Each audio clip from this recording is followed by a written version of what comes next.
What if I told you that everything you believed about surviving winter in the Wild West is wrong? We are used to thinking of winter as an enemy that must be defeated with technology and brute force. But for the indigenous peoples of North America, winter was not a battlefield. It was home, with its own laws and rules.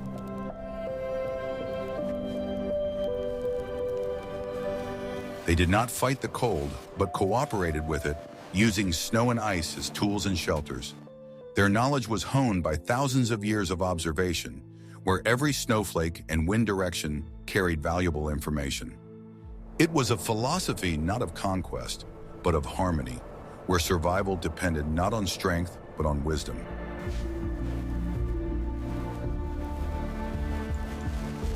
Watch this video to the end, and you'll learn how ordinary moss could replace the warmest shoes, and why the best way to stay warm is to build a house out of what makes you cold. What I am about to show you is forbidden in the modern world because it makes you think differently.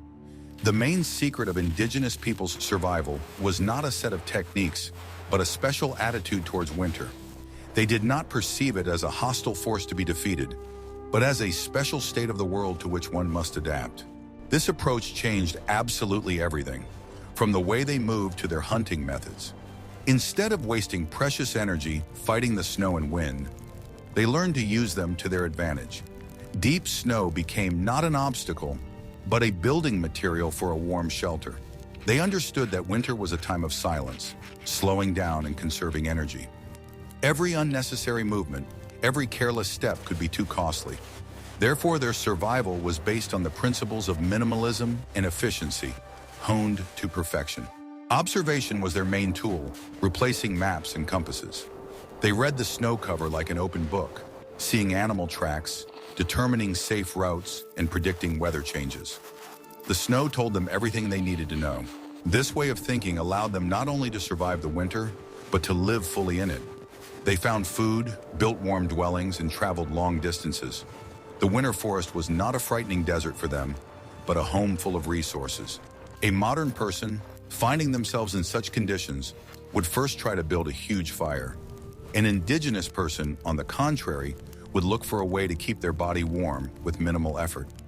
This fundamental difference in approach is the key to their success. They knew that the main enemy in the cold was not the cold itself, but moisture. Wet clothes in the cold are a sure path to death. Therefore, all their technologies, from clothing to shelters, were aimed at staying dry. Do you think modern humans have completely lost this intuitive connection with nature? Or can it still be restored? Share your opinion in the comments. I'm very interested to hear your point of view. Want to know the secret that allowed them to move through the deepest and loosest snow without sinking? When we imagine snowshoes, we picture long, tennis racket-like structures. But for hunting in the dense forests of the eastern woodlands and the subarctic, the Iroquois and Cree used a completely different, much more effective model. They were called bear paws because of their characteristic shape, almost round or teardrop shaped. Unlike long snowshoes designed for open plains, these were short and wide. This design gave them a huge advantage in the forest. The main advantage of the bear paw was its incredible maneuverability. With them, it was easy to turn on the spot, step over fallen trees, and maneuver between closely spaced trunks. Long snowshoes would constantly get caught and get in the way in such conditions. The base was a frame made of strong and flexible wood, such as ash or birch. The branch was steamed over a fire, bent into the desired shape, and the ends were tied together. The result was a lightweight and very durable frame. The interior of the frame was filled with a weave of strips of rawhide. The weave was dense enough to support a person's weight, but with holes so that snow would not accumulate, but fall through. This prevented snow from sticking and weighing down the snowshoe. The attachment to the foot was also thought out to the smallest detail. A simple system of leather straps allowed the snowshoe to be securely fixed to the moccasin, while leaving the foot sufficient freedom of movement. This reduced fatigue during long walks. The use of such snowshoes allowed the hunter to move through the forest almost silently. He did not sink into the snow with a loud crunch, but glided smoothly over its surface. This gave him a decisive advantage when tracking cautious prey. But how can you remain unnoticed when every breath you take in the cold turns into a white cloud? In the next chapter, I will reveal the most closely guarded secret of silent hunting, which seems like real magic. I will reveal the best-kept secret that you have definitely not heard of. In extreme cold, when temperatures dropped to minus 30 or 40 degrees, hunters in the subarctic had a unique advantage. They could literally see their prey's breath from a great distance. In such severe cold, the warm, moist air exhaled by animals does not simply turn into vapor. It instantly crystallizes, forming a clearly visible cloud of tiny ice crystals. This cloud hangs motionless in the frosty air for several seconds. An experienced hunter, standing on high ground, scanned not the forest line itself, but the space above it. He was not looking for the dark silhouette of an animal against the white snow, but for these short, rhythmically appearing white flashes. This allowed him to spot his prey long before it could notice anything. This method required incredible patience and sharp eyesight. It was necessary to be able to distinguish a cloud of breath from dust blown off the branches by the wind. But for those who mastered this art, the forest became transparent. Having determined the location of the animal by its breath, the hunter could begin to stalk it from the leeward side.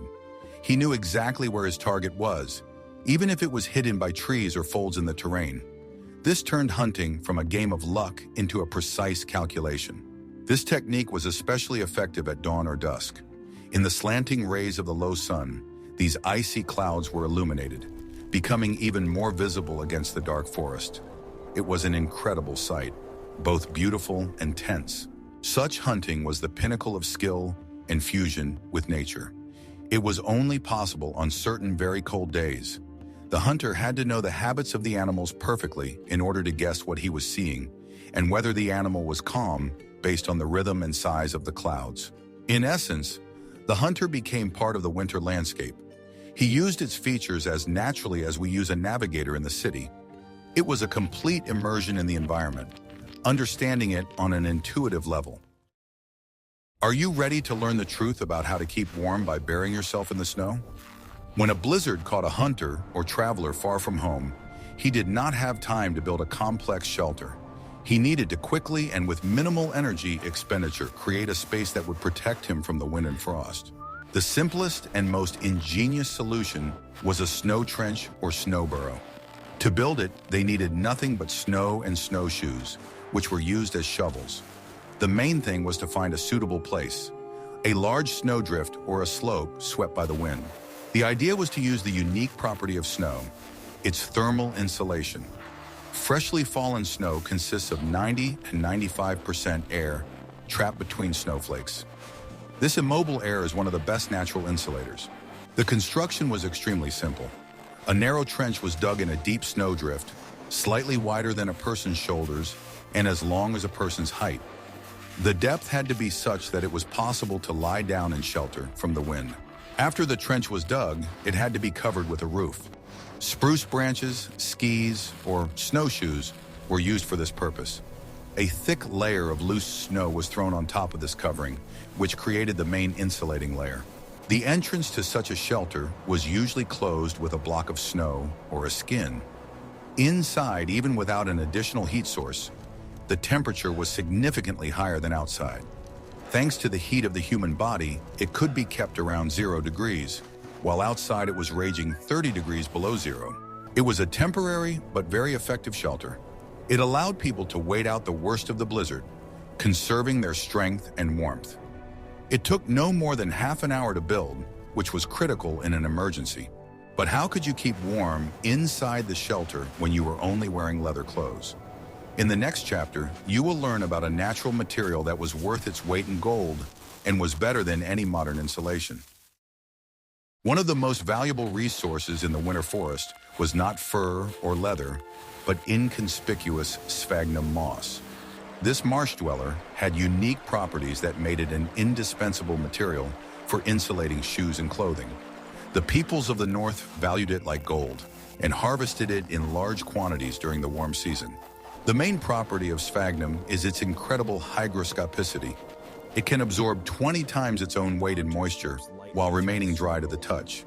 This property made it an ideal insole for moccasins. Feet inevitably sweat in shoes, and this moisture instantly cools the foot in the cold, leading to frostbite. Sphagnum moss, placed inside the moccasin, worked like a modern high-tech material. It absorbed all the sweat, leaving the foot completely dry. Once collected and dried, the moss became soft and elastic, like a sponge. It not only absorbed moisture, but also created an additional air layer that retained heat perfectly.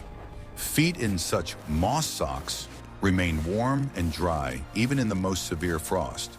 In addition, sphagnum moss has pronounced antiseptic properties. It contains substances that prevent the growth of bacteria. This was extremely important for the prevention of skin diseases and infections during long hikes. Moss was harvested in summer and autumn, collecting it in swamps. It was then thoroughly dried in the sun and stored in a dry place. Before use, the dry moss was kneaded in the hands to make it softer. This natural insulator was completely free and available to everyone. You just needed to know where to find it and how to harvest it properly.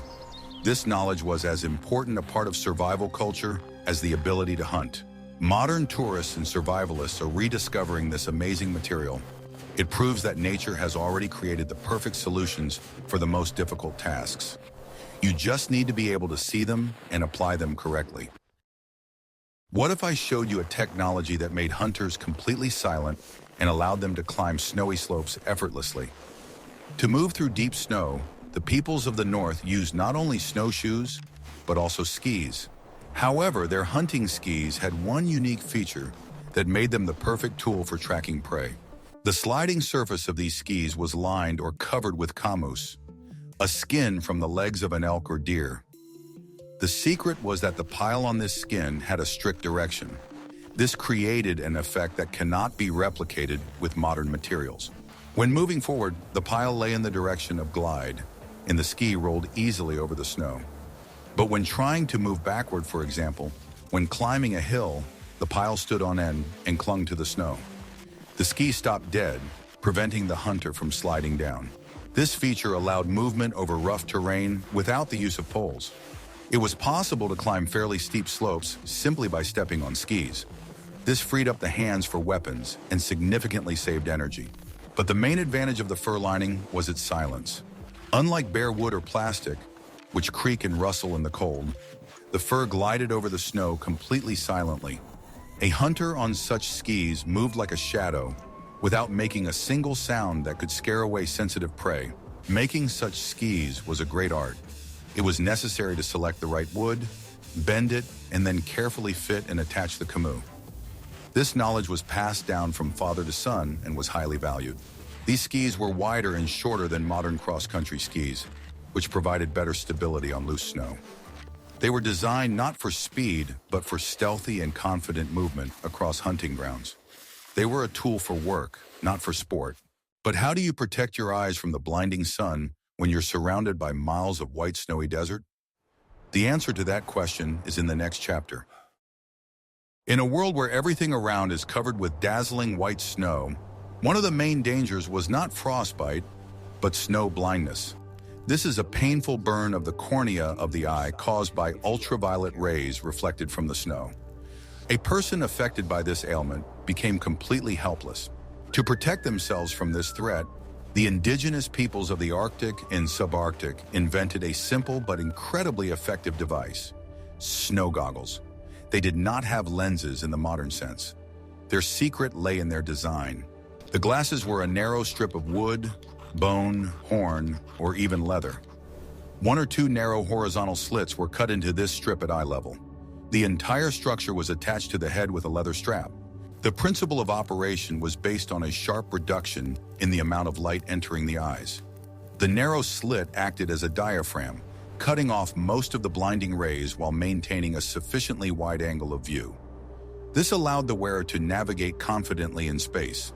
This design not only protected against ultraviolet rays, but also improved visual acuity in bright light, working on the principle of a pinhole camera. The image became sharper and more contrasted. The hunter could better see the details of the terrain or spot prey from a distance. The manufacture of such glasses did not require complex technology. They could be carved with an ordinary knife from a piece of wood or bone found along the way. Their simplicity and accessibility made them an indispensable part of winter equipment. The shape and size of the slit were selected individually. An experienced craftsman could make glasses that perfectly fit the owner's face and provided optimal protection and visibility. They were often decorated with carved ornaments, turning a utilitarian item into a work of art. Modern mountaineers and polar explorers use high-tech glasses with UV filters, but the principle remains the same: protecting the eyes from excessive light. The invention of ancient hunters continues to serve the same purpose today, proving its timeless effectiveness. Surviving in winter meant not only being able to obtain food, but also being able to preserve it. In conditions where hunting could be unsuccessful for many days, creating reserves was a vital task. And here again, snow came to the rescue, turning from a problem into an ideal natural freezer. The principle was simple. Anything that needed to be preserved had to be buried deep in the snow. The low temperature of the snow cover reliably protected meat or fish from spoiling. It was a simple and completely free method of preservation. To create such a refrigerator, or snow cache, a place with deep, dense snow was chosen, often in the shade of trees to protect it from the spring sun. A hole was dug in the snow, and fir branches were laid at the bottom to insulate it from the ground. Then food supplies were placed there. The pit was also covered with spruce branches and then covered with a large amount of snow. The snow was carefully compacted to make the storage inaccessible to predators such as wolverines or foxes. The compacted snow froze into a dense crust that was difficult to break through.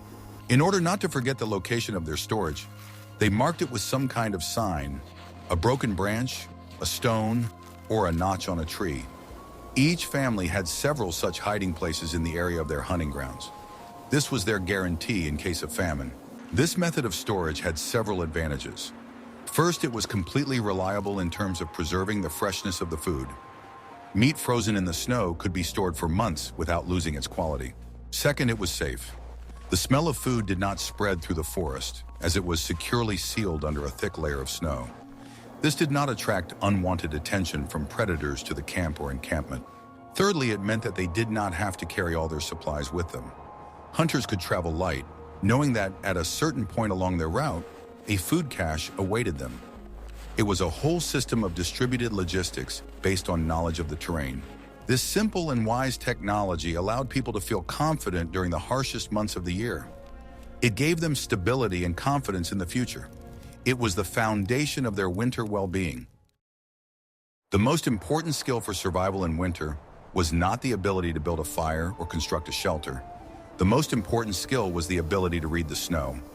For the indigenous people, the snow cover was not just a white mass, but a huge and constantly updated map full of the most important information. They could determine the weather for the next few hours based on the nature of the snow. For example, if the snow became sticky and moldable, it meant that warmer weather was approaching. Dry and crumbly snow that crunched underfoot, on the other hand, foreshadowed a cold snap. Snow was the best diary of forest life. It bore the tracks of all the animals that had passed by in the last few hours or days. An experienced tracker could determine not only the species of an animal from its footprints, but also its sex, age, speed of movement, and even whether it was injured or frightened. They knew how to read the direction of the wind by the snow waves on the surface of the snow cover. This helped them navigate in a blizzard when neither the sun nor other landmarks were visible. The relief of the snow cover always indicated where north and south were, if you knew how to look at it. They chose the optimal route based on the depth and density of the snow. They avoided deep and loose snowdrifts, preferring to move on snow that could support their weight. This allowed them to save a tremendous amount of energy during long journeys. Snow also revealed hidden dangers. For example, darkened or sunken snow above a river indicated that the ice was thin in that spot. A particular type of snow cover could indicate a hidden hole or crack beneath it. This knowledge was complex and included meteorology, zoology, and physics. It was accumulated throughout life, starting from childhood. Children learned to read tracks just as we learned to read letters.